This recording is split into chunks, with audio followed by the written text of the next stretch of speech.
Bienvenue dans notre nouvelle rubrique Que dit le 3 ? Découvrez avec nous le thème de ce jour. Le divorce à l'aune de la nouvelle loi de 2022 sur le divorce et la séparation de corps. Cette rubrique répond aux principales questions qui sont très souvent posées aux juristes au sujet du divorce. Nous répondrons donc dans cette première partie aux questions suivantes.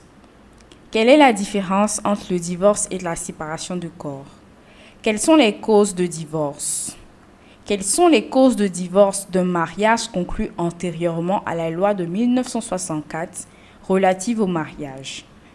Est-il possible de divorcer par consentement mutuel ? À quelles conditions les époux peuvent-ils divorcer par consentement mutuel ? Comment est organisée la procédure de divorce par le consentement mutuel ? Quels sont les avantages du divorce par consentement mutuel ? Quelle est la différence entre le divorce et la séparation de corps ? La séparation de corps est une décision judiciaire qui entraîne un simple relâchement du lien matrimonial, mais le mariage n'est pas dissous. Sur le plan de la procédure, il y a peu de différence entre le divorce et la séparation de corps. Les causes de la séparation de corps sont exactement les mêmes que celles du divorce. Ce n'est qu'au niveau des effets qu'il existe des éléments de différence entre les deux institutions. Les effets personnels. La séparation de corps met fin aux différents droits et devoirs résultant du mariage, notamment le devoir de cohabitation, le devoir d'assistance. Seul subsiste le devoir de fidélité. Les effets pécuniaires. La séparation de corps laisse subsister également le devoir de secours. Si un des époux séparés de corps se trouve dans le besoin, l'autre devra lui verser une pension alimentaire, peu importe que la séparation de corps ait été prononcée au tort de l'époux dans le besoin. Autre effet pécuniaire spécifique. La séparation de corps entraîne toujours la séparation de biens pour les époux régis par la communauté de biens. La séparation de corps peut être transformée en divorce. Quelles sont les causes de divorce ? Le divorce ne peut être prononcé en droit ivoirien, selon les dispositions de l'article 14 de la nouvelle loi de 2022 sur le divorce et la séparation de corps, que pour ces 4 causes limitativement énumérées. L'adultère d'un époux, les excès, sévices ou injures graves d'un époux envers l'autre, la condamnation pénale d'un époux pour des faits portant atteinte à l'honneur et à la considération, tels que la condamnation pénale d'un époux pour meurtre, escroquerie, abus de confiance ou de vol. L'abandon de famille ou l'abandon du domicile conjugal. Ces 4 faits constitutifs des causes de divorce doivent revêtir un double caractère. Ce fait doit être fautif. Ainsi, lorsque l'abandon du domicile conjugal n'est pas fautif, par exemple, lorsqu'il est la conséquence des sévices subis par le conjoint, le juge rejette la demande en divorce. Ce fait doit ensuite rendre intolérable le maintien du lien conjugal ou de la vie commune. L'appréciation de ce double caractère relève du pouvoir souverain des juges du fond. Quelles sont les causes de divorce d'un mariage conclu antérieurement à la loi de 1964 relative au mariage ? Les causes de divorce d'un mariage coutumier conclu antérieurement à la loi de 1964 sont les mêmes que celles d'un mariage conclu sous l'empire de cette loi, à condition que ce mariage coutumier ait été régulièrement déclaré à l'état civil ou constaté par jugement transcrit sur les registres de l'état civil.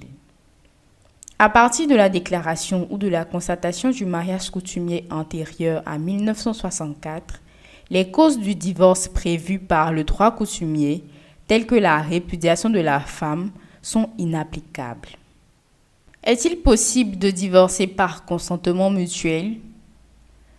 Les époux ont la possibilité de divorcer par consentement mutuel à condition d'avoir au moins 2 années de mariage. Cette possibilité de divorcer par consentement mutuel épargne aux époux les désagréments d'une procédure de divorce pour faute qui les oblige à exposer au juge les causes de la demande de divorce, notamment celles énoncées à la question numéro 2. À quelles conditions les époux peuvent-ils divorcer par consentement mutuel? Pour divorcer par consentement mutuel, les époux doivent remplir 2 conditions. Justifier d'au moins de 2 années de mariage, consentir mutuellement au divorce, c'est-à-dire que la volonté de divorcer par consentement mutuel doit émaner des 2 époux et non d'un seul. Ces 2 conditions sont cumulatives de sorte que si l'une d'elles fait défaut, le divorce par consentement mutuel ne peut être prononcé. Si l'un des époux, après avoir donné son consentement, se rétracte en cours de procédure, le tribunal ne peut prononcer le divorce par consentement mutuel. Comment est organisée la procédure de divorce par consentement mutuel? Les époux qui souhaitent divorcer par consentement mutuel doivent formuler une requête écrite conjointe à cette fin et signée des 2. Les époux n'ont pas à exposer les causes du divorce dans la requête. La requête est présentée au président du tribunal ou de la section territorialement compétente, soit par les 2 époux, soit par l'un d'eux, soit par leur avocat respectif, soit par un avocat choisi d'un commun accord. Pour réduire les frais, il est souhaitable de choisir un avocat qui conduira la procédure pour le compte des époux. À la requête doit être jointe, sous peine d'irrecevabilité, un projet de convention qui règle les conséquences du divorce. La convention, c'est la décision des époux relativement à la garde des enfants, les sommes à allouer à l'un des époux à titre de pension ou de dédommagement, le partage des biens, tant mobiliers qu'immobiliers, la visite aux enfants, etc. Le juge examine la demande en présence des époux. Si les époux persistent en leur demande, le juge leur accorde un délai de réflexion de 3 mois, au terme duquel ils reviendront confirmer leur volonté de divorcer par consentement mutuel. À l'expiration de ce délai de 3 mois, si les époux persistent, le juge prononce le divorce dans un délai d'1 mois à compter de la confirmation et homologue par la même décision la convention. Le juge peut refuser d'homologuer la convention s'il constate qu'elle n'est pas équitable, c'est-à-dire qu'elle ne préserve pas les intérêts d'un des époux ou des enfants. Dans ce cas, le divorce n'est pas prononcé. Cette décision de rejet est susceptible d'appel par déclaration au greffe dans un délai de 15 jours à compter de la notification faite par le commissaire de justice aux parties. Quels sont les avantages du divorce par consentement mutuel? Le divorce par consentement mutuel a de multiples avantages. La procédure est rapide, les parties ne sont pas soumises à la tentative de conciliation prévue pour le divorce pour faute, qui peut être longue. Le juge ne fait qu'examiner la requête et leur impartit un délai de réflexion de 3 mois. Dès que les parties confirment leur demande, le juge rend la décision dans le délai d'1 mois à compter de la confirmation. Elle évite aux parties d'exposer leur vie privée.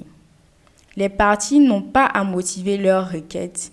Elles sont seulement entendues sur leur demande sans qu'elles ne puissent être interpellées sur le grief reproché au conjoint. La procédure est moins coûteuse. Les parties n'ont pas à exposer des frais d'huissier, notamment les frais de citation à comparaître, des frais de constat d'adultère par exemple. Les frais d'avocat sont également en principe moins élevés car il n'y a pas de contestation entre les parties. C'est donc ici que s'achève la première partie de cette série de 2 vidéos traitant des questions les plus pertinentes sur le divorce en Côte d'Ivoire à l'aune de la nouvelle loi de 2022.